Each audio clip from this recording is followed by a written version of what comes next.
Maybe the devil and people around you have convinced you that what God placed in your life isn't really there, that the talents he gave you, that the gifts he gave you aren't real. But I'm here to remind you that they are real. Whatever it is God called you to do, it is real. So this probably isn't going to be the best quality of video or audio. As you can see, I'm clearly at work.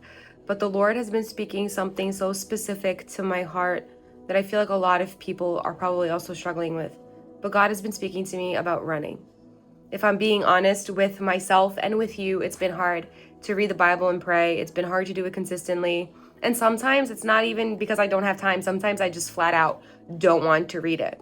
Like, that's just me being honest. So I made it a point to have a Bible at work with me so that every time I open up the drawer, I look at it and I know that like I should be reading it, or like maybe it'll incentivize me to read it. Like, I'll show you. I literally have a Bible. And I remember the first days that I brought it, I was immediately compelled to look at Jonah because I knew that I was running from God. I knew that I was running from my calling, from my ministry. I even took I think a month off of YouTube. I stopped making content. I just feel like I was going through something spiritual. Like, I was so depleted, so exhausted. I felt like I had nothing to give, and I felt that I was always giving and I was never receiving. And I say that in all contexts, right? I was just exhausted, and I feel like God allowed me that moment on purpose to just pause. But I started reading about Jonah, if I could find it. Jonah's a very short book. It has 3 chapters? 4 chapters. But I love how the story starts with Jonah literally paid to run away. Like, it wasn't free. Like, there was a cost to him running away. I find it funny how it's similar to Jesus's stories in the storm, because Jonah, I'm saying Jonas because it's in Portuguese. Jonah was also sleeping in the boat in the middle of a storm, just like Jesus. And then the storm starts raging, and the people that are in the boat with him are like, oh my gosh, what did we do? Like, who in here is sinning? Who in here is going against God? And then Jonah finally wakes up and he's like, you know what? It's me. Like, throw me into the sea and the storm will stop. And that's exactly what happened. And that's when we know that the whale swallowed him for 3 days and 3 nights. And what I understand by those 3 days and 3 nights is that there was a moment of darkness and silence. There was a pause, right? He was running, and then all of a sudden there was a pause before he finally realized that he was gonna have to do what he was called to do anyways. In that period of darkness and silence, that's when a lot of the times we lose ourselves. Because it's in those times where God is working on us, right? Working through our fear, our insecurity, giving us a chance, to go do what he told you. But it's in that moment where everyone starts speaking against you. It's in that moment where it's not just the devil's voice in your mind. It's not just even your own insecurities, but it's the people around you throwing things and saying things to confirm the thoughts you're already having. It's people confirming your insecurities.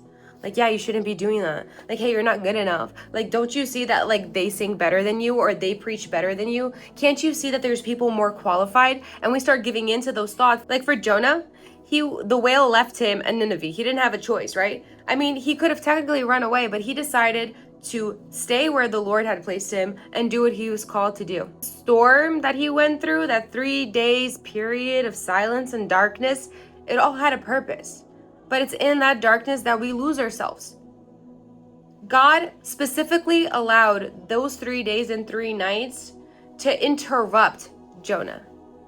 He thought that probably the fish was going to swallow him, gobble him up, and just bloop. No, God's like, no, you're going to wait 3 days and 3 nights now. And what I learned is that when we run from our calling, we're not just affecting us. We're affecting everyone around us that is either supposed to be reached by us, or people that are just with us, walking with us. Some people that are walking with you, you think it's just a coincidence that it's your family and you have these friends, but these people that were strategically placed in your life, there's something in you for that person, and vice versa. And the more you run from God, the more you run from your calling, the more you're depriving people from receiving whatever it is that was placed in you for you to give. I fought with that for a long time because I was like, God, I didn't ask to have this calling. I didn't ask to have a ministry. I don't want to forgive that person, or like, I don't want to go do whatever it is you told me to do. Because sometimes it's not even about ministry and calling. Sometimes it's just about forgiving someone. Maybe it's just about helping someone. Maybe it's about giving that person a second chance, even though they're not worthy of a second chance because they just messed up that bad. Whatever it is God is calling you to do, it's not just for you. There's a greater purpose. It's for the other person and the person that comes after that person and the generation of that person. You know what I mean? Because Jonah went to Nineveh after the fish, threw him up, and an entire city turned back to God. Can you imagine that? Like, think about whatever state you're in, okay? Ohio, Oklahoma, Massachusetts. Imagine that whole state is a city and it's turning back to God. First, running from God doesn't remove the calling, okay? I want to say that, like, if you're disobeying God, like, it's not removing whatever he placed on you. It's only delaying your obedience, okay? It's only delaying what's going to happen anyway. Because if God decreed something over your life, my friend, it's going to happen because his word is true. The second thing is that God pursues us. God saw exactly what Jonah was doing. He knew that he was going to rebel. He knew where his heart was. He knew that he didn't want to go to Nineveh. And then he's like, you know what? Like, I'm going to let him slide. I'm going to let him think that he's getting away with it. And then God pursued him. Even though it came as a storm, which made seem like, oh, like he sent the storm to kill him. No, God sent the storm to go get him. To go get him exactly where he was. To interrupt him from his sleep. Interrupt him from that fake peace, that fake slumber. And wake him up. And God placed him directly into a period of discomfort. 3 days, dark, in a whale's stomach. And what I learned from that is you can run all you want. You can run all you want. Your running away has a cost. Just like Jonah. He had to pay in order to escape. But at the end of the day, God will pursue you. He knows exactly where you are. You may think you're getting away with it. Maybe you're on your walk with God right now and you don't even know what you're doing. Maybe you're like me and you're kind of just like going through the motions, like you're pursuing God, but you're not really pursuing him. Like you're just tired and exhausted and it seems like you can't even pray and you can't even read the Bible. Or maybe you're just lazy. Maybe you're even giving up on the thought that you have a calling or that you have a mission on this earth. Or maybe the devil has just convinced you that there's someone else better than you to do the job.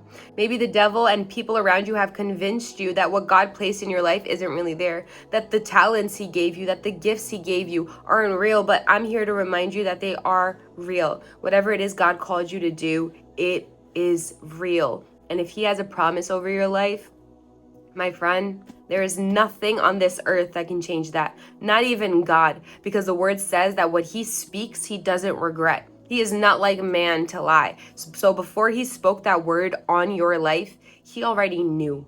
He knew that you were going to get to it, you were going to accomplish it, you were going to become it. One way or another. But it's up to you to get in alignment. Because your disobedience has a cost, and it's not just you. It's millions of other people that are supposed to be affected through you and by you. It's supposed to be God using you as an instrument. But when you align yourself in obedience, yeah, there's going to be persecution. Yep, the devil's going to come 10 times harder. But you'll be covered by the blood because you're under strict orders from God himself. Encouragement to myself, I guess, but also to you, is stop running. The same God who called you is the same God that will equip you. And God's measurement isn't like man's measurement. God doesn't measure you by human measures, by what humans think are good and valid and valuable. No, but God measures differently. He doesn't measure in inches and centimeters. He doesn't measure in, like they did this and no.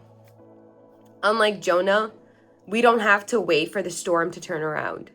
We can just say yes. We don't have to wait until God encounters us in the middle of the storm or he sends a storm to go get us. We could just obey the first time around. And regardless, if you're already in the storm, if you're in that 3-day period desert in the whale's stomach, he'll find you. He'll find you. You know how we end around here. Jesus loves you, and I do too.